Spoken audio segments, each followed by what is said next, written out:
Dear student, be second year, fourth semester। ਅੱਜ ਅਸੀਂ elective Punjabi ਦੇ ਜਿਹੜੇ ਰਹਿੰਦੇ ਪੈਰੇ ਹਾਸ਼ਮ ਦੇ ਉਹ ਅੱਗੇ ਕਰਾਂਗੇ। ਤਾਂ 34ਵਾਂ ਪੈਰਾ ਹੈ।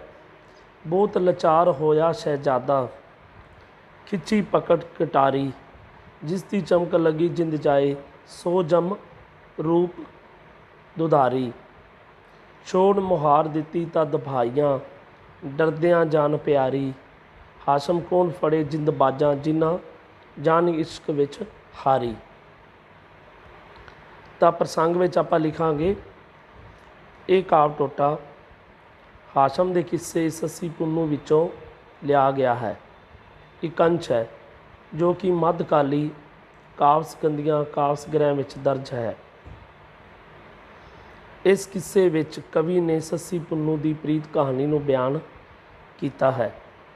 ਇਸ ਕਾਵਿ ਵਿੱਚ ਕਵੀ ਨੇ ਪੁੰਨੂ ਦੇ ਭਰਾਵਾਂ ਦੁਆਰਾ ਉਸ ਨੂੰ ਸ਼ਰਾਬ ਨਾਲ ਬੇਹੋਸ਼ ਕਰਕੇ ਸੁੱਤੀ ਪਈ ਸੱਸੀ ਨਾਲੋਂ ਵਿਛੋੜ ਕੇ ਆਪਣੇ ਨਾਲ ਲੈ ਜਾਣ ਮਗਰੋਂ ਬਿਰਹੋਂ ਮਾਰੀ ਸੱਸੀ ਦੁਆਰਾ ਆਪਣੇ ਪ੍ਰੇਮੀ ਦਾ ਪਿੱਛਾ ਕਰਦਿਆਂ ਮਾਰੂਥਲ ਵਿੱਚ ਜਾਨ ਦੇਣ, ਫਿਰ ਉੱਥੇ ਹੀ ਪੁੰਨੂ ਦੇ ਵੀ ਆ ਕੇ ਮਰ ਜਾਣ ਤੇ ਅੰਤ ਦੋਹਾਂ ਦੇ ਇੱਕੋ ਕਬਰ ਵਿੱਚ ਪੈ ਜਾਣ ਨਾਲ ਸੰਬੰਧਿਤ ਘਟਨਾਵਾਂ ਦਾ ਵਰਣਨ ਕੀਤਾ ਹੈ, ਜੋ ਕਿ ਬੜਾ ਦੁੱਖ ਦਰਦ ਭਰਪੂਰ ਹੈ।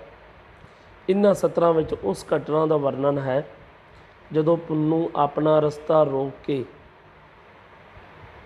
ਖੜੇ ਤੇ ਕੇਚਮ ਸ਼ਹਿਰ ਚੱਲਣ ਲਈ ਮਜਬੂਰ ਕਰ ਰਹੇ ਭਰਾਵਾਂ ਨੂੰ ਕਟਾਰ ਖਿੱਚ ਕੇ ਡਰਾਉਂਦਾ ਹੋਇਆ ਉਹਨਾਂ ਤੋਂ ਜਾਨ ਛੁਡਾਉਂਦਾ ਹੈ। ਤਾਂ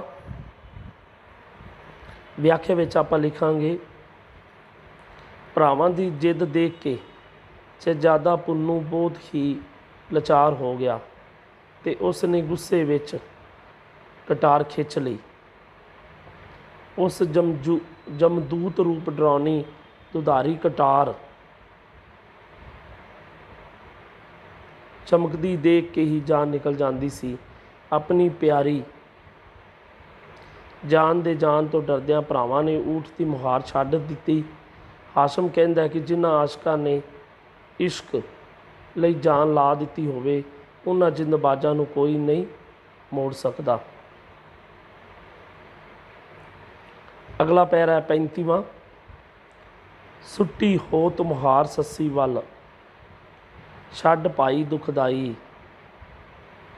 ਮਿਲ ਸਾਂਝਾ ਇੱਕ ਵਾਰ ਜਮਾ ਥੋਂ, ਜੇ ਰੱਬ ਗੱਲ ਛੁਡਾਈ। ਚੱਬ ਸੁੱਟ ਪੈਰੀ ਸੱਸੀ ਵੱਲ ਕਰਹਾ, ਵਕਤ ਇਹ ਹੁਣ ਪਾਈ। ਹਾਸ਼ਮ ਦੁੱਧ ਮਲੀਦਾ ਦੇਸਾਂ, ਕਰਸਾਂ ਟਹਿਲ ਸਵਾਈ।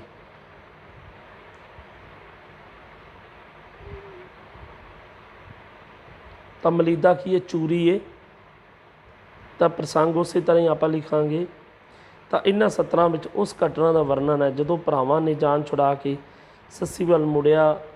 ਉਹਨੂੰ ਆਪਣੇ ਊਠ ਨੂੰ ਦੂਣੀ ਸਵਾਨੀ ਟਹਿਲ ਕਰਨ ਦਾ ਲਾਲਚ ਦੇ ਕੇ ਸੱਸੀ ਵੱਲ ਤੇਜ਼ੀ ਨਾਲ ਕਦਮ ਪੁੱਟਣ ਲਈ ਕਹਿੰਦਾ ਹੈ। ਤਾਂ ਵਿਆਖਿਆ ਵਿੱਚ ਆਪਣੇ ਭਰਾਵਾਂ ਨੂੰ ਦੁੱਖ ਨਾਲ ਭਰੇ ਛੱਡ ਕੇ ਪੁੰਨੂ ਨੇ ਸੱਸੀ ਵੱਲ ਆਪਣੀ ਡਾਚੀ ਦੀ ਮੁਹਾਰ ਛੱਡ ਦਿੱਤੀ। ਉਹ ਆਖ ਰਿਹਾ ਸੀ ਕਿ ਹੇ ਰੱਬਾ, ਜੇ ਤੂੰ ਮੇਰੀ ਭਰਾਵਾਂ ਕੋਲੋਂ ਜਾਨ ਛੁਡਾਈ ਹੈ ਤਾਂ ਮੈਂ ਚਾਹੁੰਦਾ ਹਾਂ ਕਿ ਇੱਕ ਵਾਰ ਜਾ ਕੇ ਸੱਸੀ ਨੂੰ ਮਿਲ ਲਵਾਂ। ਉਸਨੇ ਊਠ ਨੂੰ ਕਿਹਾ ਕਿ ਇਹੀ ਸਮਾਂ ਹੈ, ਇਸ ਲਈ ਛੇਤੀ ਛੇਤੀ ਕਦਮ ਪੁੱਟ ਕੇ ਤੇਜ਼ੀ ਨਾਲ ਤੁਰ। ਉਸਨੇ ਊਠ ਨੂੰ ਲਾਲਚ ਦਿੰਦਿਆਂ ਕਿਹਾ, ਮੈਂ ਤੇਰੀ ਇਸ ਮਿਹਰਬਾਨੀ ਦੇ ਬਦਲੇ ਤੇਰੀ ਸਵਾਈ ਸੇਵਾ ਕਰਾਂਗਾ ਅਤੇ ਦੁੱਧ ਤੇ ਚੂਰੀ ਖਾਣ ਲਈ ਦਿਆਂਗਾ। ਅਗਲਾ 36ਵਾਂ ਪੈਰਾ ਹੈ। ਸਾਬਾਸ਼ ਉਹ ਕਰਹੇ ਦੇ ਤੁਰਨੇ, ਤੇਜ ਧਰੇ ਪਗ ਤੀਰੋਂ। ਪਹੁਤਾ ਆਏ ਸੱਸੀ ਦੇ ਕਬਰੇ, ਆਕਲ ਛੁੱਤਰ ਵਜ਼ੀਰੋਂ। ਤਾਜੀ ਗੌਰ ਡਿਠੀ ਸ਼ਹਿਜ਼ਾਦੇ, ਪੁੱਛਿਆ ਉਸ ਫਕੀਰੋਂ। ਹਾਸ਼ਮ ਕੌਣ ਬਜ਼ੁਰਗ ਸਮਾਣਾ, ਵਾਕਿਫ ਕਰ ਇਸ ਪੀਰੋ। ਪ੍ਰਸੰਗ ਉਸੇ ਤਰ੍ਹਾਂ ਹੀ ਲਿਖਣਾ। ਤਾਂ ਇਹਨਾਂ ਸਤਰਾਂ ਵਿੱਚ ਉਸ ਘਟਨਾ ਦਾ ਵਰਣਨ ਜਦੋਂ ਸੱਸੀ ਦੀ ਕਬਰ ਕੋਲ ਪਹੁੰਚ ਕੇ ਉਹਨੂੰ ਉੱਥੇ ਬੈਠੇ ਫਕੀਰ ਨੂੰ ਕਬਰ ਬਾਰੇ ਜਾਣਕਾਰੀ ਦੇਣ ਲਈ ਕਹਿੰਦਾ ਹੈ। ਤਾਂ ਵਿਆਖਿਆ ਵਿੱਚ ਹਾਸ਼ਮ ਕਹਿੰਦਾ ਹੈ, ਜਿਸ ਊਠ ਉੱਪਰ ਬੈਠਾ ਪੁੰਨੂੰ ਸੱਸੀ ਵੱਲ ਮੁੜਿਆ ਸੀ ਉਸ ਦੀ ਤੋਰ ਕਰਕੇ ਉਸ ਨੂੰ ਸਾਬਸ਼ ਮਿਲਣੀ ਚਾਹੀਦੀ। ਉਸ ਨੇ ਤੀਰ ਨਾਲੋਂ ਵੀ ਵੱਧ ਤੇਜ਼ੀ ਨਾਲ ਕਦਮ ਉਠਾਏ। ਬਾਦਸ਼ਾਹ ਦੇ ਵਜ਼ੀਰਾਂ ਨਾਲੋਂ ਵੀ ਦਾਣਾ ਉਹ ਊਠ ਸਮੇਂ ਦੀ ਲੋੜ ਨੂੰ ਸਮਝਦਾ ਹੋਇਆ ਸੱਸੀ ਦੀ ਕਬਰ ਕੋਲ ਪਹੁੰਚ ਗਿਆ।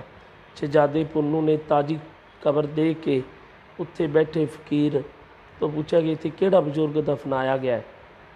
ਉਸ ਨੇ ਕਿਹਾ ਤੇ ਮੈਨੂੰ ਉਸ ਬਜ਼ੁਰਗ ਬਾਰੇ ਸੰਬੰਧੀ ਸਾਰੀ ਜਾਣਕਾਰੀ ਦੇ। ਅਗਲਾ 37ਵਾਂ ਪੈਰਾ ਹੈ। ਆਖੀ ਉਸ ਫਕੀਰ ਪੁੰਨੂੰ ਨੂੰ ਖੋਲ ਹਕੀਕਤ ਸਾਰੀ, ਆਹੀ ਨਾਰ ਪਰੀ ਦੀ ਸੂਰਤ ਗਰਮੀ ਮਾਰ ਉਤਾਰੀ। ਜਪਦੀ ਨਾ ਪੁੰਨੂੰ ਦਾ ਆਹੀ ਦਰਦ ਇਸ਼ਕ ਦੀ ਮਾਰੀ, ਹਾਸ਼ਮ ਥਾਉ ਮਕਾਨ ਨਾ ਜਾਣਾ ਆਹੀ ਕੌਣ ਵਿਚਾਰੀ। ਤਾਂ ਇਹ 17 ਫਕੀਰ ਨੇ ਪੁੰਨੂੰ ਦੀ ਕਬਰ ਸੰਬੰਧੀ ਜਾਣਕਾਰੀ ਦਿੰਦਿਆਂ ਹੋਇਆਂ ਕਹੀਆਂ, ਜਿਸ ਤੋਂ ਪੁੰਨੂੰ ਨੂੰ ਪਤਾ ਲੱਗ ਗਿਆ ਕਿ ਇਹ ਕਬਰ ਸੱਸੀ ਦੀ ਹੈ। ਤਾਂ ਵਿਆਖਿਆ ਵਿੱਚ ਆਪਾਂ ਲਿਖਾਂਗੇ, ਪੁੰਨੂੰ ਦੁਆਰਾ ਤਾਜ਼ੀ ਕਬਰ ਸੰਬੰਧੀ ਪੁੱਛੇ ਜਾਣ 'ਤੇ ਉੱਥੇ ਫਕੀਰ ਬਣ ਕੇ ਬੈਠੇ ਆਜੜੀ ਨੇ ਉਸ ਨੂੰ ਸਾਰੀ ਅਸਲੀਅਤ ਖੋਲ੍ਹ ਕੇ ਦੱਸ ਦਿੱਤੀ।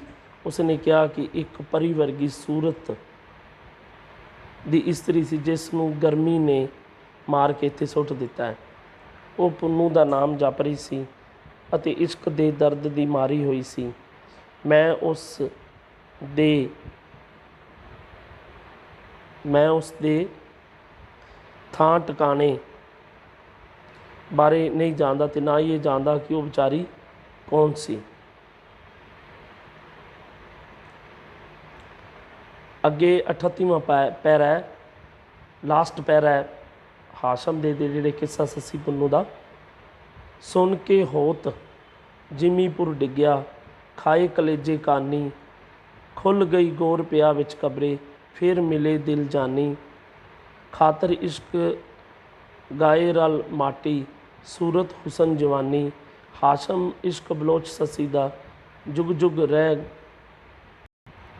ਰਹੇਗਾ ਕਹਾਣੀ। ਤਾਂ ਪ੍ਰਸੰਗ ਆਪਾਂ ਉਸੇ ਤਰ੍ਹਾਂ ਹੀ ਲਿਖਾਂਗੇ। ਇਹਨਾਂ 17 ਵਿੱਚ ਫਕੀਰ ਦੇ ਮੂੰਹੋਂ ਸੱਸੀ ਦੀ ਮੌਤ ਬਾਰੇ ਸੁਣਨ ਮਗਰੋਂ ਪੁੰਨੂੰ ਦੀ ਮੌਤ ਹੋ ਜਾਣ 'ਤੇ ਫਿਰ ਦੋਹਾਂ ਪ੍ਰੇਮੀਆਂ ਦੇ ਇੱਕੋ ਕਬਰੇ ਇਕੱਠੇ ਹੋ ਜਾਣ ਦੀ ਘਟਨਾ ਨੂੰ ਬਿਆਨ ਕੀਤਾ ਗਿਆ ਹੈ। ਵਿਆਖਿਆ ਵਿੱਚ ਹਾਸ਼ਮ ਕਹਿੰਦਾ ਹੈ ਕਿ ਫਕੀਰ ਦੇ ਮੂੰਹੋਂ ਸੱਸੀ ਦੀ ਮੌਤ ਹੋ ਜਾਣ ਦੀ ਗੱਲ ਸੁਣ ਕੇ ਪੁੰਨੂੰ ਆਪਣੀ ਪ੍ਰੇਮਿਕਾ ਦੇ ਵਿਛੋੜੇ ਨੂੰ ਨਾ ਸਹਿ ਸਕਿਆ। ਉਸ ਦੇ ਕਲੇਜੇ ਵਿੱਚ ਬਿਰਹੋਂ ਦਾ ਤੀਰ ਵੱਜਾ, ਵਿਛੋੜੇ ਦਾ ਤੀਰ ਵੱਜਾ ਅਤੇ ਉਹ ਗਸ਼ ਖਾ ਕੇ ਜ਼ਮੀਨ ਉੱਤੇ ਡਿੱਗ ਪਿਆ। ਸੱਸੀ ਦੀ ਕਬਰ ਆਪੇ ਹੀ ਖੁੱਲ੍ਹ ਗਈ ਅਤੇ ਪੁੰਨੂੰ ਵੀ ਕਬਰ ਵਿੱਚ ਪੈ ਗਿਆ। ਇਸ ਤਰ੍ਹਾਂ ਦੋਵੇਂ ਪ੍ਰੇਮੀ ਫਿਰ ਇੱਕ ਦੂਜੇ ਨੂੰ ਮਿਲ ਗਏ। ਉਹ ਦੋਵੇਂ ਜੋ ਕਿ ਸੁੰਦਰ ਸੂਰਤ ਅਤੇ ਜਵਾਨੀ ਦੇ ਮਾਲਕ ਸਨ ਅਤੇ ਇਸ਼ਕ ਦੀ ਖਾਤਰ ਮਿੱਟੀ ਵਿੱਚ ਮਿਲ ਗਏ। ਹਾਸ਼ਮ ਕਹਿੰਦਾ ਹੈ ਕਿ ਸੱਸੀ ਪੁੰਨੂੰ ਦੇ ਇਸ ਕਾਮਲ ਇਸ਼ਕ ਦੀ ਕਹਾਣੀ ਜਿਹੜੀ ਹੈ ਦੁਨੀਆ ਵਿੱਚ ਸਦਾ ਕਾਇਮ ਰਹੇਗੀ। ਇਹ ਸੀ ਸਟੂਡੈਂਟ ਹਾਸ਼ਮ ਦੇ ਜਿਹੜੇ ਕਿੱਸਾ ਸੱਸੀ ਪੁੰਨੂੰ ਦੇ ਜਿਹੜੇ ਪੈਰੇ। ਅੱਜ ਆਪਾਂ ਅਖੀਰਲਾ ਪੈਰਾ 38ਵਾਂ ਪੜ੍ਹਿਆ। ਕੱਲ੍ਹ ਨੂੰ ਆਪਾਂ ਹਾਸ਼ਮ ਦੇ ਜਿਹੜੀ ਉਹਦੀ ਰਚਨਾ ਹੈ ਸੱਸੀ ਪੁੰਨੂੰ ਦਾ ਵਿਸ਼ਾ ਕੀ ਹੈ,